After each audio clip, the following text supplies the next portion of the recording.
أعوذ بالله من الشيطان الرجيم بسم الله الرحمن الرحيم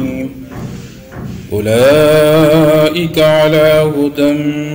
من ربهم وأولئك هم المفلحون فرمایا کہ اولئک یہ لوگ علی ہدی من ربہم ہدایت پر ہیں اپنے رب کی طرف سے وَأُولَئِكَ هُمُ الْمُفْلِحُونَ اور یہی لوگ ہیں کامیاب ہونے والے۔ تو اس آیت سے مراد صحابہ کرام کی جماعت ہے، یعنی صحابہ کرام وہ لوگ ہیں جن کے متعلق اللہ نے ان کی زندگی کے اندر قرآن مقدس کو نازل فرما کر ان کی کامیابی کی بشارتیں سنا دی۔ آگے فرمایا ان الذین کفروا سواء علیہم اانذرتهم ام لم تنذرهم لا یؤمنون، بے شک وہ لوگ جو کافر ہو چکے ہیں، سواء علیہم برابر ہے ان کے حق میں، انذرتهم کہ آپ ڈرائیں ان کو، ام لم تنذرهم یا نہ ڈرائیں ان کو، لا یؤمنون وہ ایمان نہیں لائیں گے۔ تو یہ بات ان کافروں کے متعلق ہے جن کی نسبت اللہ تعالیٰ کو معلوم ہے کہ ان کا خاتمہ کفر پر ہوگا۔ عام کافر مراد نہیں ہے، ان میں سے بہت سے لوگ بعد میں مسلمان بھی ہوئے۔ آگے فرمایا ختم اللہ علی قلوبہم وعلی سمعہم وعلی ابصارہم غشاوۃ ولہم عذاب عظیم، مور لگا دی اللہ نے ان کے دلوں پر، وعلی سمعہم اور ان کے کانوں پر، وعلی ابصارہم غشاوۃ اور ان کی آنکھوں پر پردائے، وَلَهُمْ عَذَابٌ عَظِيمٌ اور ان کے لیے عذاب ہے بہت بڑا۔ تو سورہ بقرہ کی پہلی 5 آیتوں میں قرآن کریم کا کتاب ہدایت ہر شک و شبہ سے بالا تر ہونا بیان کیا گیا ہے، یعنی کہ قرآن کریم ایک لا ریب کتاب ہے، اس کے اندر کوئی شک و شبہ کی گنجائش نہیں ہے۔ اور اس کے بعد ان خوش نصیب لوگوں کا ذکر تھا جنہوں نے اس کتاب ہدایت سے پورا فائدہ اٹھایا، یعنی صحابہ کرام، جن کو قرآن کریم کی اصطلاح میں مومنین اور متقین کا لقب دیا گیا، اور ان حضرات کی مخصوص صفات اور علامات بھی بیان کی گئی۔ اس کے بعد 15 آیتوں میں ان لوگوں کا ذکر ہے جنہوں نے اس ہدایت کو قبول نہیں کیا بلکہ انکار کر دیا۔ پھر ان لوگوں میں سے 2 گروہ تھے، یعنی کافروں کے اندر 2 گروہ تھے، ایک وہ جنہوں نے کھل کر انکار و مخالفت کا راستہ اختیار کیا، جن کو قرآن کریم کی اصطلاح میں کافر کہا جاتا ہے، دوسرے وہ لوگ جو اپنی اخلاقی پستی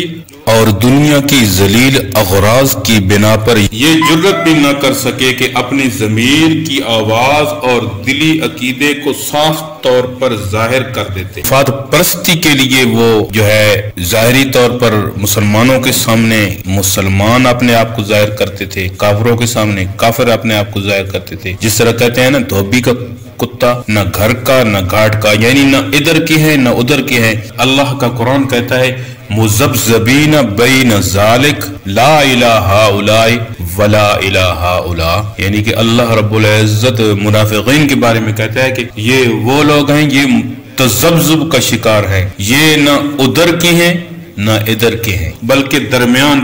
ہے، بین ذالک۔ تو ان کا یہ حال ہے، بلکہ دھوکہ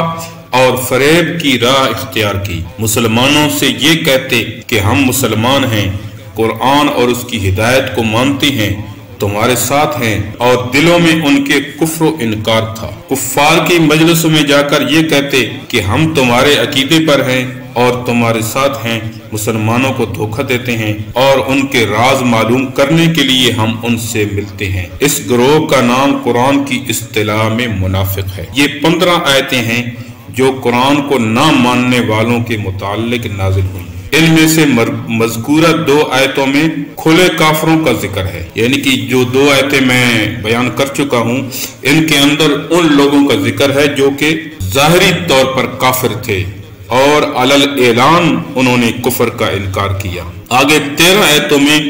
منافقین کا ذکر ہے اور ان کے متعلقہ حالات و علامات اور ان کا انجام مذکور ہے۔ ان تمام آیات کی تفصیل پر یکجائی نظر ڈالنے سے معلوم ہوتا ہے کہ قرآن حکیم نے سورہ بقرہ کی ابتدائی 20 آیتوں میں ایک طرف تو چشمہ ہدایت کا پتہ دے دیا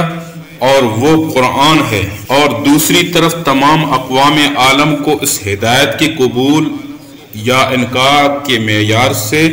2 حصوں میں تقسیم کر دیا۔ ایک ہدایت یافتہ جن کو مومنین اور متقین کہا جاتا ہے، دوسری ہدایت سے انحراف و انکار کرنے والے جن کو کافر یا منافق کہا جاتا ہے۔ پہلی قسم وہ ہے جس کا راستہ صراط الذین انعمت علیہم میں طلب کیا گیا، اور دوسری قسم وہ ہے جن کے راستے سے غیر المغضوب علیہم میں پناہ مانگی گئی۔ قرآن کریم کی اس تعلیم سے ایک اصولی مسئلہ یہ بھی نکل آیا کہ اقوام عالم کے حصوں یا گروہوں میں ایسی تقسیم اصول پر اثر انداز ہو سکے وہ صرف اصول و نظریات ہی کے اعتبار سے ہو سکتی ہے۔ نسب،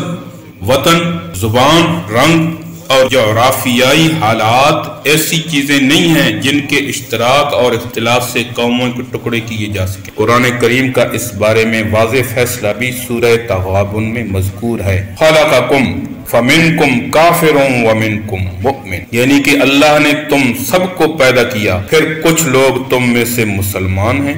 اور کچھ کافر ہو گئے۔ اللہ رب العزت ہمیں قرآن سمجھنے کی اور سمجھانے کی توفیق عطا فرمائے اور عمل کی توفیق عطا فرمائے۔ وما علینا الا البلاغ المبین۔